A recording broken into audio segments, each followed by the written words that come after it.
Be quite an impressive yet impromptu showing in the Royal Rumble here tonight. How do you feel like you fared considering all of the elements and odds stacked against you?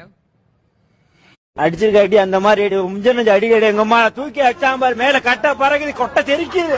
Anush sir, நீங்க அதே மாதிரி Vetrimaaran sir கிட்ட ஏதாவது கேட்டு தெரிஞ்சுக்கணும்னு ஆசைப்படுறீங்களா? வடச்சென்னை 2 எப்போ? அது நல்ல கொஸ்டின். அன்புவின் எழுச்சி எப்போ? இது ரொம்ப நல்ல கொஸ்டின். அச்சோ, இந்த ஜிம்மு நாய் கதவுல கழுத்த மாதிரி செத்துடுச்சு போலயே. என்ன பால் இருந்துருச்சு? ஏண்டா டே லவுடு, உன்னால பெத்தாங்களா இல்ல யானை எனக்கு கக்கிச்சாடா? நானே இந்த நேச்சுரல் காத்தோன்னு சொல்லிட்டு வெளியே கழுத்து நீட்டி படுத்திருந்தா உடனே செத்துட்டான்னு சொல்லிட்டேன். விட்டா போட்டோ வச்சு மாலை மாட்டிடுவீங்க போல.